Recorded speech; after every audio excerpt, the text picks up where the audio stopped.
നമസ്കാരം. സർക്കാരിന് നെഞ്ചിടിപ്പേകി 15ാം കേരള നിയമസഭയുടെ 13ാം സമ്മേളനം ഇന്ന് തുടങ്ങുകയാണ്. കേന്ദ്ര സർക്കാരിനെതിരെ അതിരൂക്ഷമായ വിമർശനമുള്ള നയപ്രഖ്യാപനം ഗവർണർ വായിക്കുമോ എന്നതിൽ കടുത്ത ആശങ്ക പിണറായി വിജയനുണ്ട്. കേന്ദ്രവിരുദ്ധ ഭാഗങ്ങൾ ഗവർണർ വായിക്കാതെ വിടാനാണ് സാധ്യത.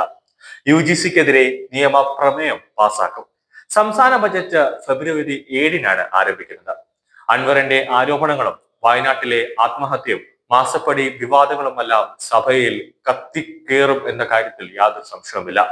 23-ന് സഭാ സമ്മേളനത്തിന്റെ ആദ്യ സെഷൻ പിരിയും. പിന്നീട് ഫെബ്രുവരി 7-ന് ബഡ്ജറ്റ് സമ്മേളനം ആരംഭിക്കും. PV അൻവറിന്റെ രാജിയും രാഹുൽ മാങ്കൂട്ടത്തിന്റെയും UR പ്രദീപിന്റെയും വരവുമാണ് ഇത്തവണത്തെ സമ്മേളനത്തിന്റെ പ്രത്യേകത. ഇതിനുള്ള കരട് മന്ത്രിസഭാ യോഗം അംഗീകരിച്ച് ഗവർണർക്ക് കൈമാറിയിട്ടുണ്ട്. കേന്ദ്ര സർക്കാരിനെതിരെ നയപ്രഖ്യാപനത്തിലെ രൂക്ഷ വിമർശനങ്ങൾ ഗവർണർ രാജേന്ദ്ര വിശ്വനാഥ് ആർലേക്കർ വായിക്കുമോ എന്നതിലാണ് സർക്കാരിന്റെ ആകാംക്ഷ.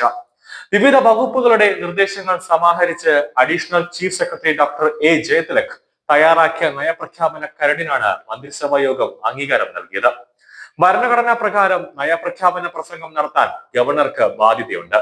എന്നാൽ കേന്ദ്ര സർക്കാരിനെതിരായ ഭാഗങ്ങൾ അതേപടി ഗവർണർ വായിക്കണമെന്ന ഒരു നിയമം ഭരണഘടനയിൽ പറയുന്നില്ല. കേന്ദ്രത്തിന്, അതായത് കേരളത്തിന് സാമ്പത്തിക സഹായം നൽകുന്നതിലും വായ്പാ പരിധി ഉയർത്താൻ അനുവദിക്കാത്തതിലും അടക്കം കേന്ദ്രത്തെ വിമർശിക്കുന്ന ഭാഗങ്ങൾ നയപ്രഖ്യാപനത്തിൽ ഉണ്ടാകാനാണ് സാധ്യത. കഴിഞ്ഞ ജനുവരിയിൽ ഗവർണറായിരുന്ന ആരിഫ് മുഹമ്മദ് ഖാൻ 1.24 മിനിറ്റ് കൊണ്ട് 2 ഖണ്ഡിക വായിച്ച് നയപ്രഖ്യാപന പ്രസംഗം പൂർത്തിയാക്കിയിരുന്നു.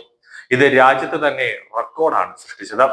തനിക്ക് അതൃപ്തിയുള്ള ഭാഗം നയപ്രഖ്യാപന പ്രസംഗത്തിൽ നിന്ന് ഒഴിവാക്കണമെന്ന് ഗവർണർക്ക് സർക്കാരിനോട് ആവശ്യപ്പെടാം. അതല്ലെങ്കിൽ നയപ്രഖ്യാപനത്തിൽ ഭേദഗതി വരുത്താൻ നിർദ്ദേശിക്കാം.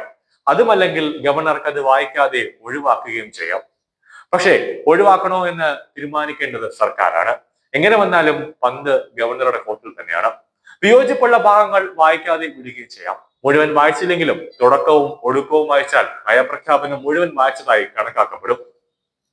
അച്ചടിച്ച പ്രസംഗത്തിലുള്ള കാര്യം ഗവർണർ വായിക്കാതിരുന്നാലും അത് വായിച്ചതായി നിയമസഭാ രേഖകളിൽ രേഖപ്പെടുത്തും. എന്നിരുന്നാലും പുതിയതായി കേരളത്തിലെത്തിയ ഗവർണർ കേന്ദ്രവിരുദ്ധ ഭാഗങ്ങൾ നയപ്രഖ്യാപനത്തിൽ വായിക്കാതിരുന്നാൽ അത് വ്യക്തമായ ഒരു സന്ദേശമായി സംസ്ഥാന സർക്കാരിന് മാറും. ഗവർണർ സംസ്ഥാന സർക്കാരിന് നൽകുന്ന ഒരു സന്ദേശമായി തന്നെ അത് മാറും.